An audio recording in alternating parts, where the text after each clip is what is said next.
Welcome one, welcome all, welcome to another episode of Fan Team Radio. I am your host Shayem Khan, joined as always by my co-host Chris Odorizzi. Today we're breaking down the 2023 Monza Grand Prix. We're going to talk about the pros and cons of Ferrari's aggressive drives. We're going to take a relook at the best of the rest categories and who's showing more promise than others. And we're going to top it off with, does Red Bull take the slate for the rest of the year? Chris, what's up? Yes, I am. History was made here in Monza today. By history, I meant both Ferraris somehow managed to finish this race, and even one made it on the podium. Oh, and there was that thing about Max breaking the record of 10 consecutive wins, but we'll get to that later. All right, now. Because the real show of today's race was that the Ferrari battle was kind of crazy. What were your thoughts on it? Yeah, I think, a lot to break down here. We'll just start with the highlights. Sainz holds P1 for the first 15 laps, really earned his stuff in his podium spot with the continuous defense against Max. By lap 47, Sainz and Leclerc are fighting nose to nose. At this point, Max has already overtaken the entire field. Sainz has an inside line and almost makes contact with Leclerc. There's a lock up there. Lets Sainz keep his position. But then by lap 51, Charles risks it all, and due to another lockup, he has to give position again to Sainz. Both drivers ended with about a tenth of a second margin between both Ferraris. Pros and cons to both of this, Chris. I'll start with the pros. Incredibly exciting, hella exciting race because of it. The home fans at Tifosi probably didn't mind seeing that, even though they got P3 to show for it and P4. They closed the gap to Mercedes. This gives Sainz and even Leclerc some hope that they desperately needed. And it makes the decision to let the both drivers race, it kind of, I guess, makes leadership look good. What do you think about that, Chris? Do you think the pros are all there? Anything to add? Yeah, I mean, the race between the two Ferraris was probably the most exciting I've seen all season. It was kind of that quintessential battle between race cars that you want to see wheel to wheel, making lunges, taking tight turns into the corner, locking up, and taking advantage of that. It was kind of astonishing to watch, in the fact that I was surprised that they were allowed to do this, considering could have very easily gone poorly for them. But it was very exciting to watch. I think the fans were probably both clenched in every orifice of their bodies, as well as having the time of their life watching these guys battle it out for a podium spot. And for my money, it couldn't have gotten any better. So Yeah, you took the word right out of my mouth. They definitely got their money's worth. So let's consider a world where things do go wrong. What would the cons have been, Chris? Both drivers could have been taken out of the points as well. So the gap to Mercedes would have been insurmountable at that point. Both drivers lose confidence, and a mutiny probably starts to happen against leadership. yeah. The Tifosi would have probably painted the town scarlet red, the purge style. And we would have had a whole different story about Ferrari going into Singapore and the rest of this year. So the cons, I don't know, Chris. Some might say they outweigh uh the pros here, but home race, Ferrari's already kind of playing from behind. They really needed the narrative to go their way no matter what this week, even if they didn't get P1, P2. I think it was a race to remember, definitely one we're going to be recalling, and so are others. What do you envision would have happened if that contact between the two drivers would have gone sideways, or if Leclerc would have just, you know, gotten red-eyed and try to do anything necessary to get to that P3 position? What do you think would have been the fallout of that? Yeah, it very could have happened, right? We saw Leclerc lock up into turn one in a very dangerous fashion, where he could have just slid straight into Sainz. And there was a few moments where he lost grip on the rear. You could tell that both Ferraris were really struggling with their tires towards the end of the race. So you could hear the desperation in Sainz's voice over the team radio of like, "Come on, guys, let's just take this home." Like, you could tell him, was like, "Please tell Leclerc Great to signs. I get can off tell you've my been working on ass." that, Chris. Yeah. Well, I'll take some voice acting lessons after this, but yeah, totally. Like, it could have gone horribly wrong. And like you said, there could have been Tifosi riots. Fred could have been completely like run under the ground, saying, "Why would you let these guys race like that?" So, ultimately they did cross the finish line third and fourth. All is great at the end of the day. But like you said, I think for me personally, it was way too risky. Signs had kind of earned that right from qualifying better. They have great position, they have great points to get ahead of Merck. Like, what's the benefit of risking? Charles doesn't. I mean, listen, I'm not these guys, but in my opinion, I don't think Charles cares about a podium. He wants to win a championship. So what's another third? Like, get the drivers across the finish line, celebrate in front of your fans. But maybe he was wanting to give everybody a good show. But like you said, it could have went horrible for them. And I think they got a little bit lucky that it didn't. I think actions speak louder than words, and I think Charles' actions this weekend spoke more than what he'd probably admit in front of reporters and to fans. On Sky Sports podcast, they had the post race interviews, and Charles mentioned something to the effect of, he was just happy that they're able to compete, and that's what F1 is.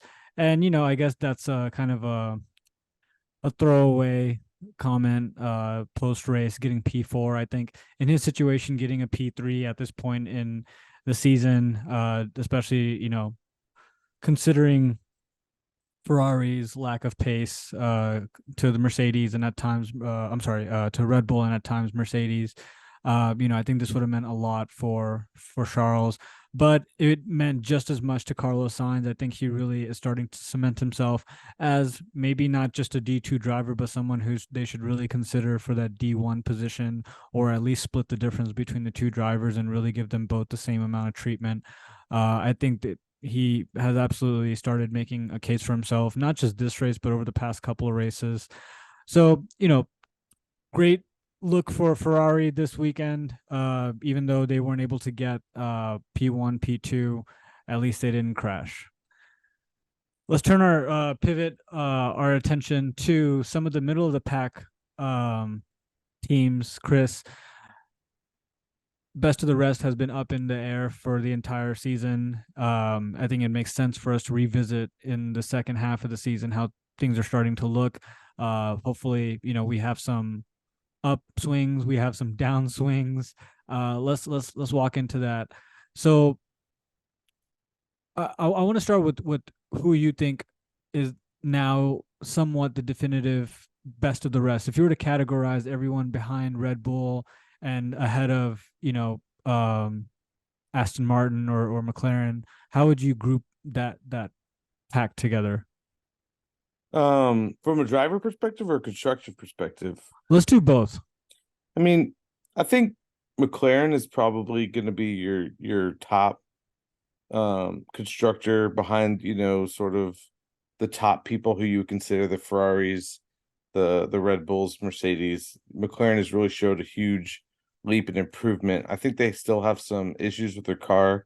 And I think maybe that's a straight line speed thing, and which why they didn't have the pace here at Monza to fight for the podium. But I definitely think McLaren is up there. However, I'm also like really rooting for Williams. Like they've seemed to have really uh made such improvements to their car that I think there's some magic that could be there towards the end of the year or to next year.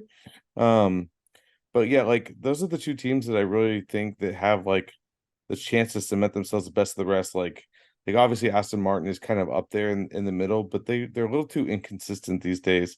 Like at the beginning of the year, I would have said that they were the clear favorite to be best of the rest, but um, it's hard to tell at the moment. But I'm definitely excited for McLaren's progress, and I'm excited to see someone like Alex Albon and Williams and where he can take that team if he stays with the team.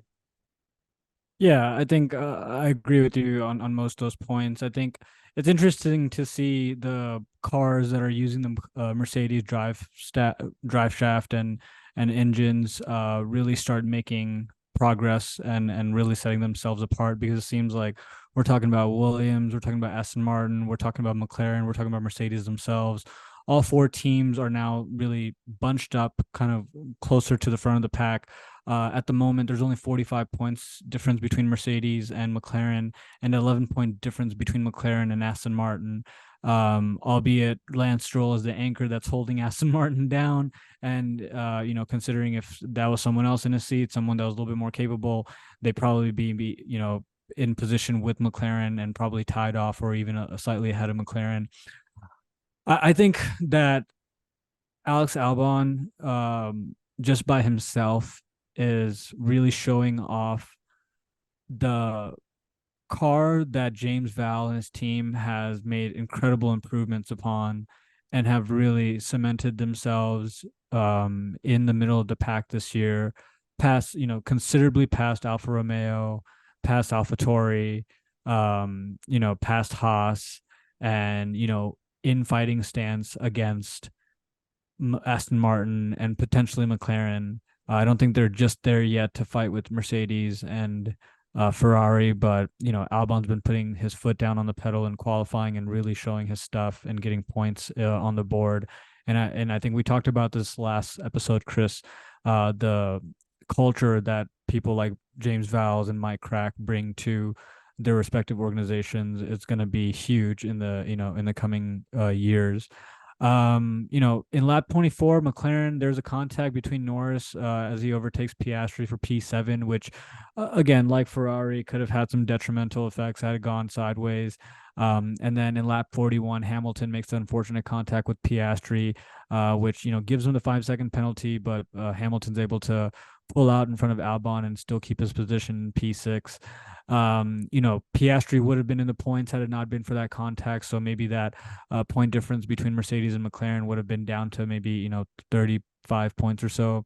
So a lot ifs, ands, or buts that could have happened with those contact points. Some people say it wasn't fair for Lewis to just get a 5-second penalty. Others, like myself, think that the penalty is what it is and it's applied to situations like this all the time. I'd love to understand, how you think about that, Chris. Do you think that that 5-second penalty was justifiable? Do you think that it should have been extended a little bit more? What are your thoughts? Listen, it's hard to quantify penalties like this, right? Because Piastri's race is essentially ruined. Piastri's getting more than a 5-second penalty in the pit stop. Like, it takes 7 to 10 seconds to change a front wing. And that's whether your car can even continue at full speed even after that change. So I definitely have I have a hard time because it is a racing incident, right? Like, it's not. Hamilton did apologize. He thought he had cleared the space. He moved over, and unfortunately, Piastri was still there. They collide. So it's a racing incident. It's an accident.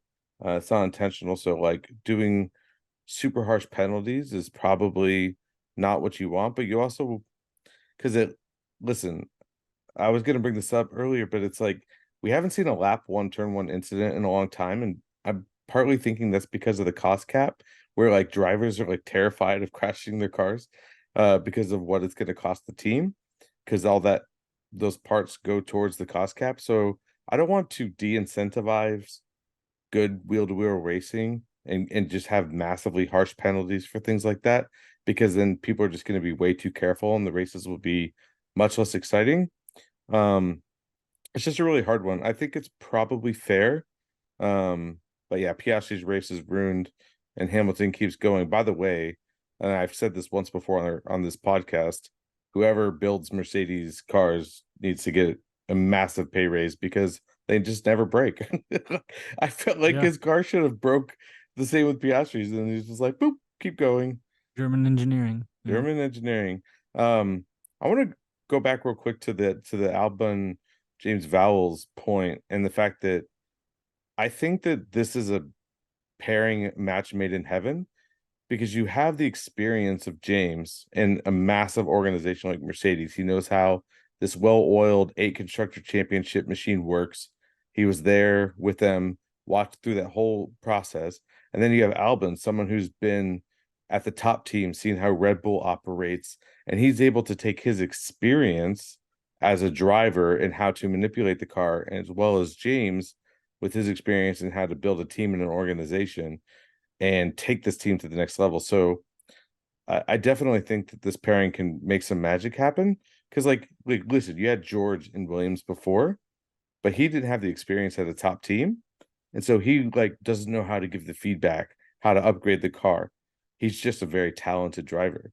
So I really love this pairing, and I really can't wait to see where they can take this team. Yeah, I mean, I definitely am on the same track as you. I think the one thing to really mention here is that Alex's contract is up in 2024. He's been meeting with all the top teams. He's an incredibly, valuable asset to any of those top teams. Should they, pivot into a driver who meets the, the cornerstone of experience and youth, and he's easy to work with. So I think James Val's coming in is, I think at this moment it's a really mutual relationship. He's showing off the car as best as possible. He's, in return making a name for himself to be considered in one of these top drives. Just kind of playing a little bit of mental Scrabble and mental puzzling here. I think someone like Liam Lawson, who who has a lot of similar shades of a driver like Alex Albon and George Russell and even his peer Oscar Piastri. There's like this even kind of steadiness with a back end of a lot of potential that a team can work with. So I think if you slot him, into a Williams car, given that Red Bull and AlphaTauri seats are all pretty much filled until the next year, maybe there is a way where Williams can now offer such a contract extension to Liam Lawson that his management agency can't deny that. So now you have a D1. Because I'm saying this with the assumption that Logan Sargent is not D1 material, and I think the delta for him to get to D1 is much greater than Liam's is.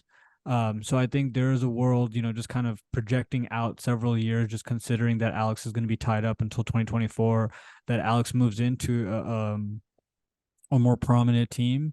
And then Williams now is, a really sweet spot for someone who's a rising star to come in and really make their own. So I think it's a mutual relationship in that aspects, and just kind of projecting out a couple of years. I think, if the puzzle pieces fall where they will, I don't think that's far from the realm of reality. What do you think, Chris? Yeah, I mean, I totally agree with that. I don't think that Logan is a D1 driver material. I do really like the concept of putting Liam Lawson in that seat. It really just depends on what happens with Danny Rick, and if he gets a permanent seat at AlphaTauri or whatever the new name will be next year. Because I definitely think that Liam deserves a seat after what we've seen. So I think Williams would be a great home for him. It just depends on if Albon makes a shift, or if James decides to not extend Logan, which to me is a perfectly fine choice. But I know that, one season is rough on a rookie to prove yourself. But it is still Formula One. You got to be the best of the best. So It is, I mean, it is rough, right? And that's why when you do it alone and you're the only rookie in the season, pretty much like how Zhou Guan Yu was, um, you know, you have a little bit more rope to play with. But when you're a rookie and two other rookies are doing much better than you are, one of whom was just thrown into a seat on a rainy race weekend and has been putting up, better numbers than you, and it's just it I feel like it's just a hard sell to get a multi-year contract out of a team when that's what you're kind of showcasing at the moment. So why wouldn't Williams get a more aggressive? They have the car. They definitely have the car now. That straight line speed in the car is no joke. But they still have they can't afford to plateau right now. They have enough resources to make a great car and be a really appealing team to up and coming drivers, which is more than you could have said probably a year or two ago. But they don't have the resources to squander an upward trajectory that they've put a lot of time and effort and money into. So those are just my thoughts right now. It seems like if and correct me, Chris, if you have any discrepancies here, but if I were to break down the rest of the pack, it would be Red Bull up top, Mercedes and Ferraris probably fighting for that second position. And then I would have McLaren and Aston Martin, maybe closely coupled up if Lance Stroll just picks up the pace a little bit. And then soon behind that, I have the Williams. I have AlphaTauri. I'm sorry, Alfa Romeo, AlphaTauri, and then Haas, and then I didn't even mention Alpine. I was Oh, about maybe I was that's I I didn't was even gonna mention Alpine, Chris. Yeah, Alpine. We'll save them for later this conversation. But I guess if I were to slot Alpine in there, it would be somewhere ahead of uh Alfa Romeo, but not so far ahead, and then definitely behind Aston Martin and McLaren. But we'll talk about more about Alpine later. So let's talk about your favorite team in the whole wide world. I'll set the stage for you. So by lap 15, Max overtakes Sainz in a really exciting, duel. By a lap later, Perez overtakes Russell. By lap 32, Perez now overtakes Leclerc for P3. And by lap 46, Perez overtakes Sainz for P2. Essentially pointing to the fact that no matter what happens, race pace wise, if they keep the car on track, those guys will be able to overtake pretty much every car on the grid. Chris, what say you? Yeah, Red Bull is just massively dominant, and Max dominant in that car on top of That Sergio. double Like, entendre, Chris? Is that what I heard? it's 100%. Yeah, I mean, Max is a monster. Um, I just realized the monster Red Bull energy drink pun there, but yeah, no, Max is insane, and I definitely think that they have the potential in the car to win every race for the rest of the season, which is kind of an astonishing feat because the 10-win record that we saw has already never been done before in the sport, which is also a mind-blowing stat considering the domination of guys like Schumacher and Hamilton, and even like Senna and Prost in those earlier days. Like, the fact that this has never been done before and we see almost no signs of it slowing down is kind of astonishing. Surprised there's actually not more talk about um them making rules changes to slow this down a little bit.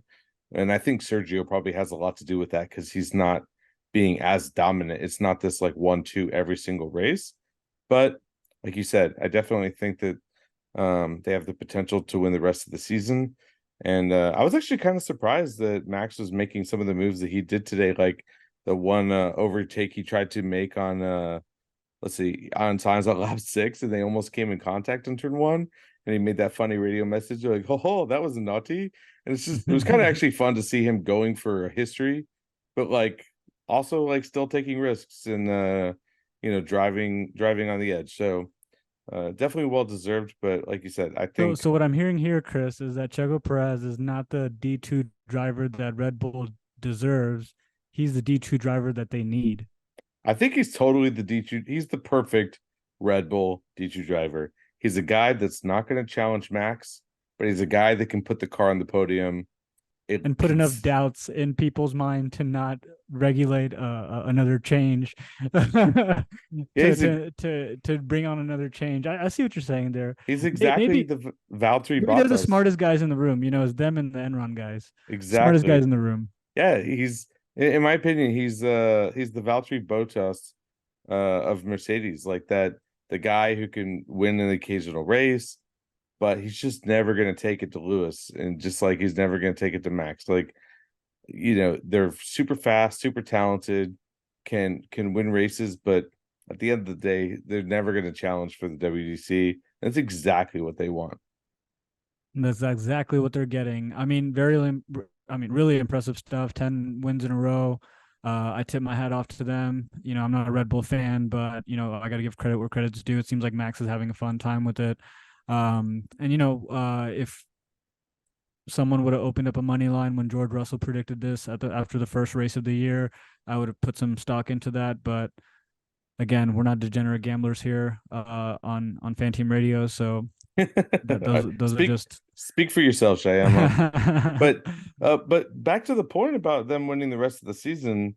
I want to bring up a little bit of the fact that not many people were aware of this, but Max was having engine issues for the last 2 laps of the race, he was losing 2 seconds a lap, from lap 49 to 51.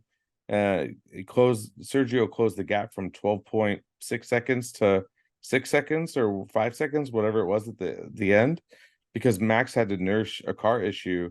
And had Yuki not DNS'd at the start of the race, where they did 2 laps under the safety car or the formation laps, Max might have lost this race. His car could have easily died. He was being told by his engineers to really nurse the car, otherwise he wasn't going to make it. And so kind of got a little bit lucky there at the end, and maybe some reliability issues potentially shining through at the end of the day, and we'll see what happens through the rest of the season.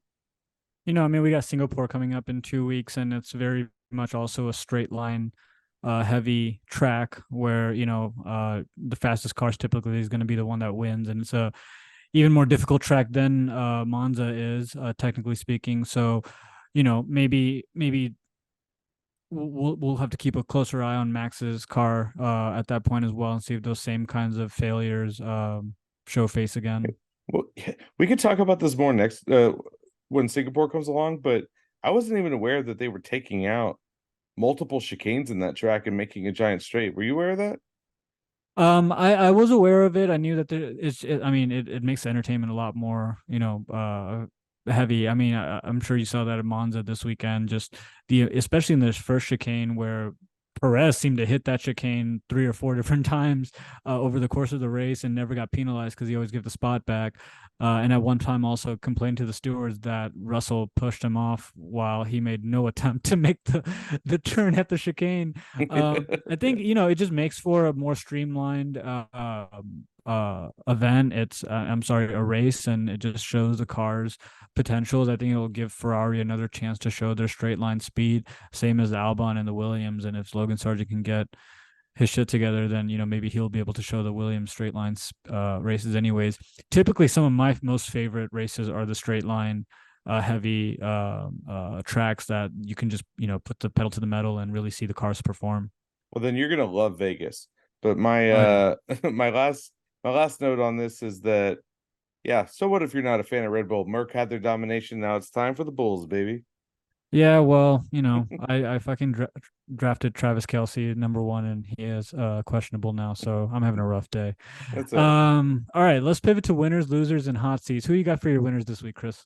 Yeah, but we just talked about him, Max, obviously.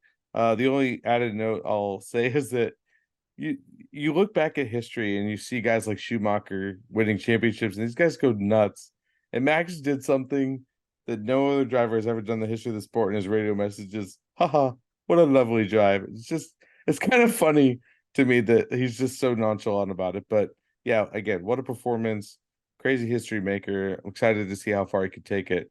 But then Ferrari, they managed to not mess it up too much today. Like they had a 3.3 second pit stop for Sainz, which is a little bit slow, but a 2.3 second for Leclerc. And they didn't screw up strategy too much.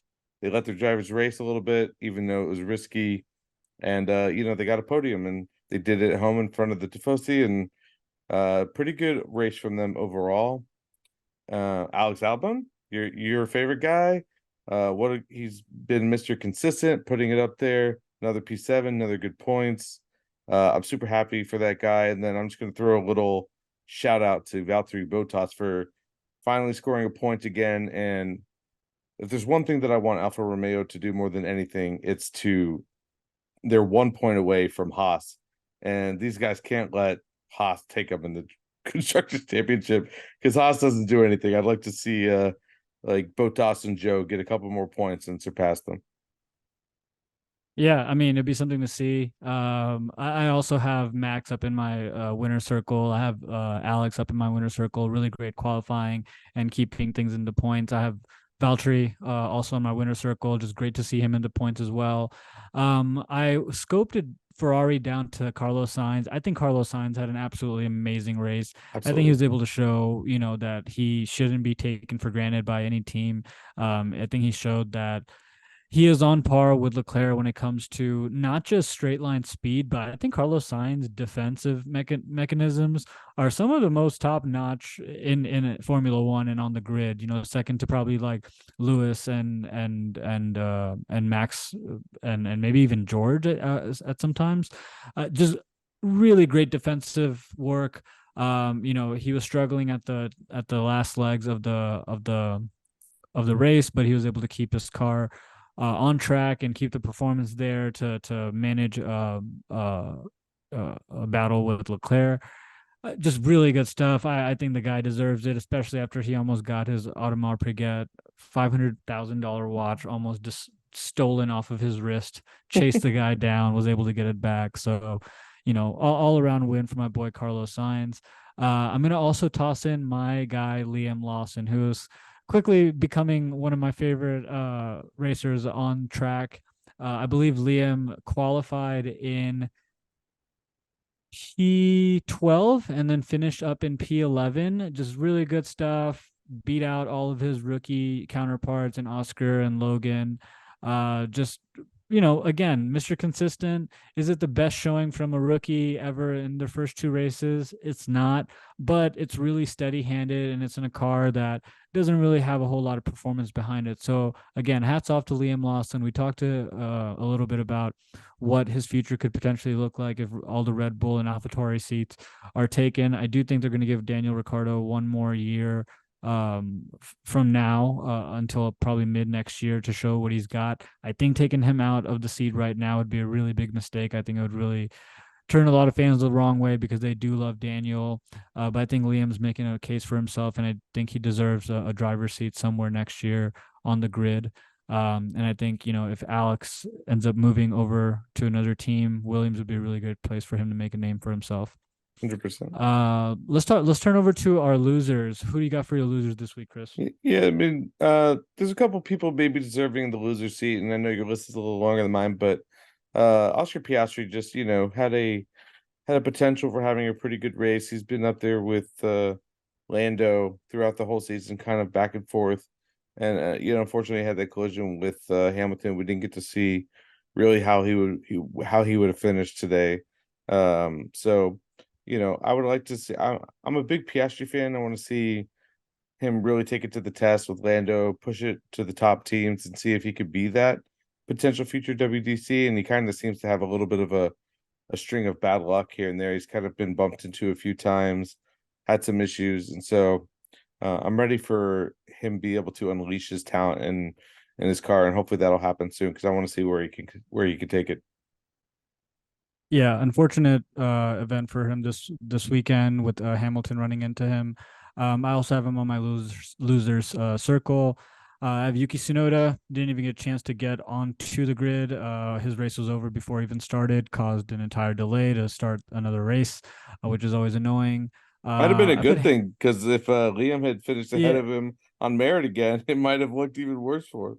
yeah, that's true. And he also helped your boy Verstappen get, you know, secure his position without any extra laps that could have caused some trouble for him. Calculated. Calculated, all of it calculated. They might let him keep the seat just because of that.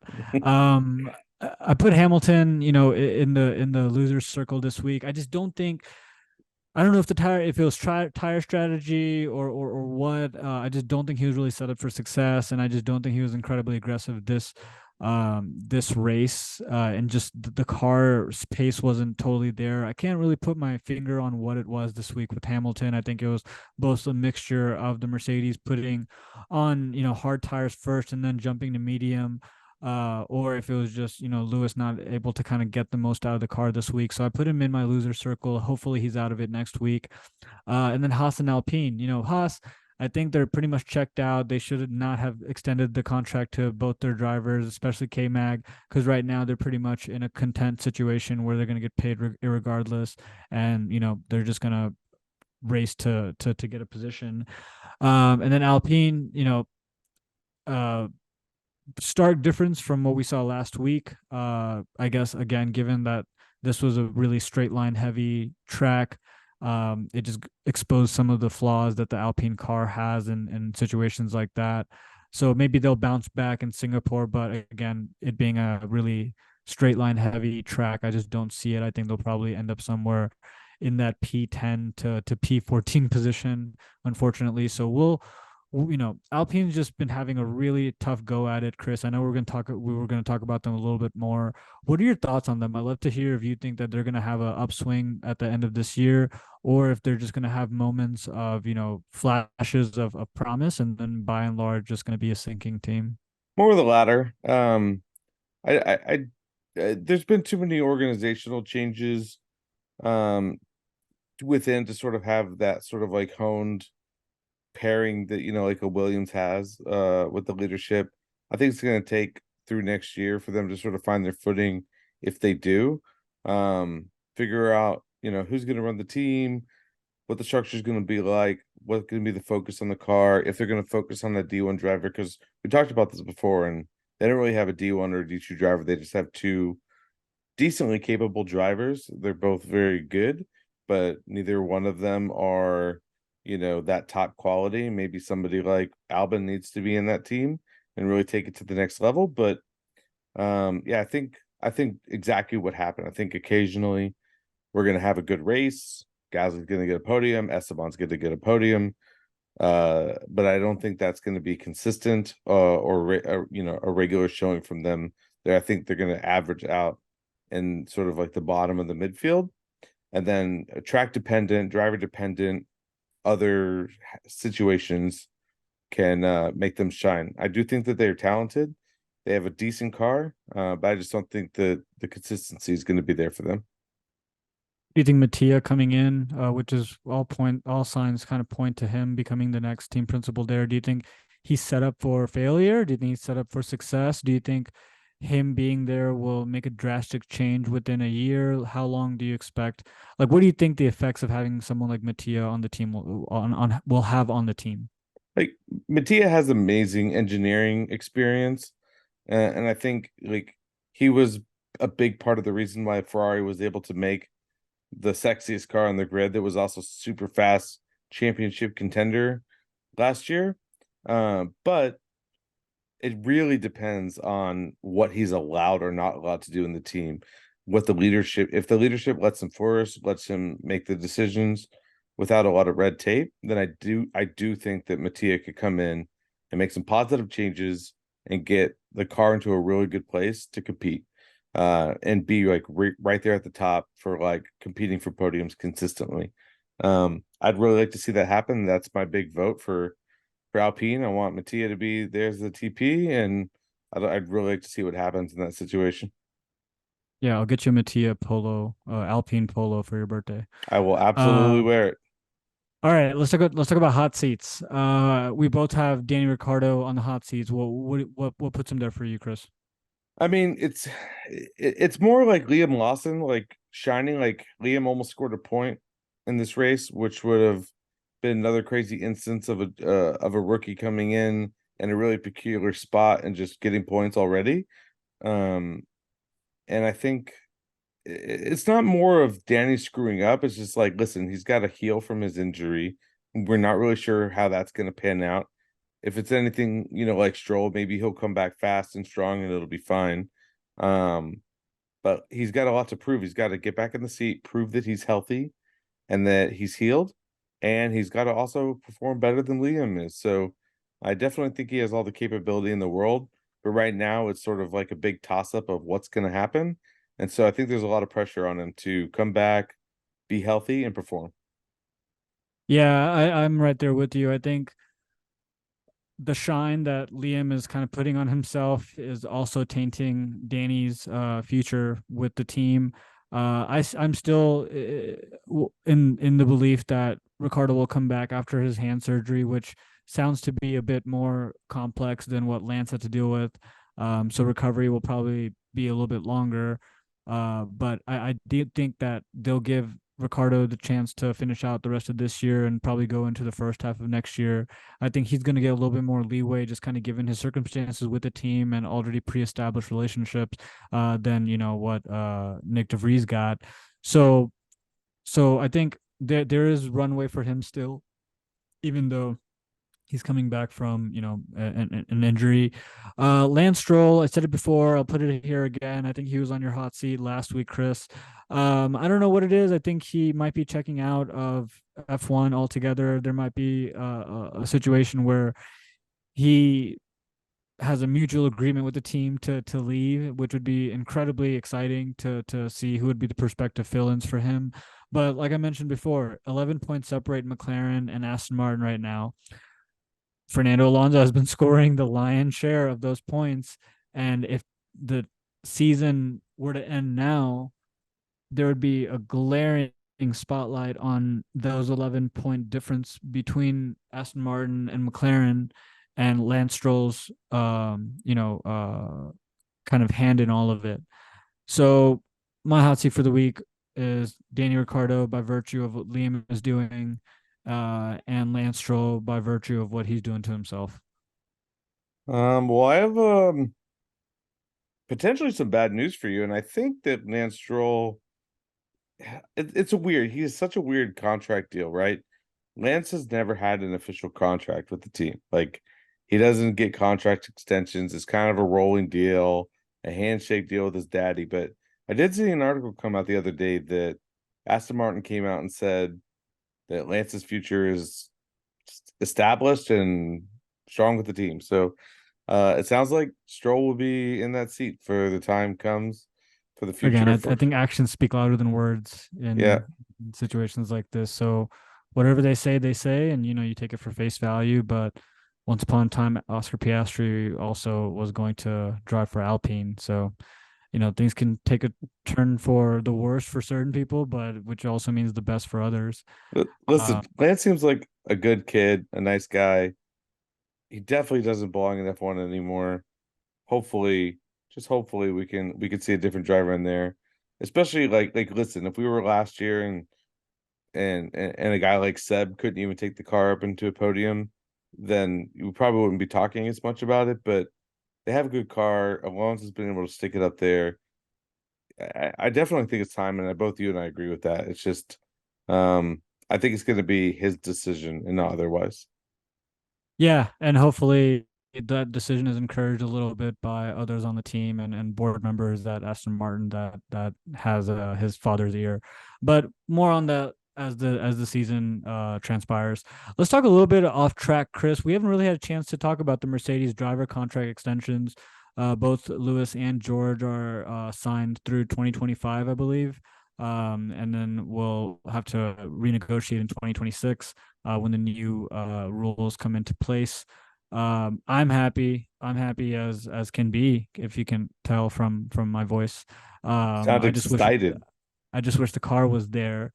Like I said at the top of the conversation, a lot of these teams are now looking into developing their car for next year and really just kind of sunsetting whatever they have this year, and just trying to do the best that they can. So knowing that, hopefully Lewis and George know something that we don't, and that the car is going to be in a position to really rock it at the top of the year. What are your thoughts on the contract extensions, Chris? Do you think Toto's right in this being the strongest driver pairing on the grid, or do you think he's just blowing some more smoke up everyone's ass? Listen, all eyes are on Toto right now for being able to give Lewis a car I because don't disagree. I don't like disagree there. I want more than anything to have a repeat of 2021, if not even better than that. I want listen, Lewis is getting older and he doesn't have that many years left. I mean, Alonso's proving that you can fight into old age, but they got to put the car behind him. So I definitely want to see Lewis in a rocket ship next year. I want to see people be able to take it to max consistently. And I think, listen, I do think they have a great driver pairing. As much as I don't love George, he's a good driver. He's very talented. And I would like to see these guys like silver arrow it up, take it to the Bulls. I don't want to see Max win 20 races in a row next year. And I definitely think that Lewis, if they want to keep Lewis past 26 or past 25, they need to put a car behind him because otherwise he's probably just going to retire. So I'm down for an eighth championship. I'm down. I like the driver pairing. I think it's a pretty good one. But it could be another Nico Lewis situation if they do give him a championship winning car, because George definitely wants to win races at WDC as well. So again, Trust me that's now, like at this point, as a Mercedes fan, I'd love to just see that. 100%. Any signs of life, I'm willing to see. Yeah, I mean, listen, the task is out there, Toto. The task is out there, Fred. The task is out there, future Mattia. Like, build championship winning cars for these guys. Zach Brown, you too. Like, I want to see 5 different race winners at the start of 2024. And I'm happy to do a Lewis at the start, and I want to see them fight for championships. So, uh, yeah, I like the extension. I think it's great. I'm glad Lewis is staying in the sport. I'm glad he seems to have a better attitude after what happened at Abu Dhabi. Seems to actually be enjoying himself again. Um, so yeah, I love it all around. Super happy for him. Come on, Toto. Let's get it. Let's get it going. Let's get it going, Toto. All right, who are your predictions for Singapore? I mean, it's impossible to bet against Max. So, and I think that the Red Bulls are really good in tracks like Singapore. You got straight line, which they're insanely good at, and also they just seem to be good all around the track. So tight corners, fast corners, straight line. So I'm gonna put another Red Bull one too, which coincidentally, it's mathematically possible, albeit rare, for them to clinch the constructors championship next in Singapore. I think Max and Sergio have to go 1-2. They have to get fastest lap, and then Mercedes has to not score a ton of points, but they could win the next race. And then I'm gonna put Lando back on the podium just because I think with some of the corners around Singapore, although I kind of forgot when I made this prediction about the chicanes being removed. Um, I think McLaren it'll be a strong McLaren track. It will just depend on how that extra straight line takes it out of them. But I'd like to see Lando back on the podium. Very solid prediction. Despite my earlier statement that Red Bulls, given all conditions are a go, that they will have the best performance. I'm gonna put Max at number one. I'm gonna put Carlos Sainz as number two, and I'm gonna put Checo Perez at number three. I think Sainz is just gonna take the momentum that he gained from Monza to a track again that's really straight line heavy and just put the pedal to the metal. It'll be interesting to see if Charles also takes that momentum that he got from Monza into this race. And I'm curious to see if the team will step in and give racing orders if that happens. So, that's still an idealistic way of looking at Ferrari's upcoming race. But right now, I'm thinking it's going to be Max, Carlos, and Checo. Yeah, I mean, I'm super happy to see the shakeup for the P3 spot in the podium. Like, obviously, Red Bull is Red Bull. Happy with any kind of McLaren, Ferrari, Mercedes showing. I definitely think that like Sainz deserve it, and they showed it today at Monza. He could do it again in Singapore. So super happy to see him if that happens again. Yeah. So closes out, Chris. What do you got for us? Yeah, I mean, like, Shayem and I just want to thank everybody for listening again. We really do want to like open up the conversation for everybody. We'd love to hear your feedback. Please give us any kind of feedback, positive or negative, on any kind of platform that you're listening on. Give us a like, give us a follow. Let us know how we're doing. And yeah, you can always reach out to us at fanteamradio@gmail.com. And yeah, we'd love to hear more about what's positive, what's negative. And if you have any questions, send them your way as well. Yeah. We will be back again here for Singapore on September 17th.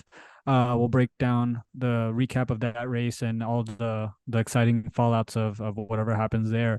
But until then, everyone stay safe and we'll talk to you soon. Yeah, see Bye, you again everybody. for Max's 11th in a row, baby.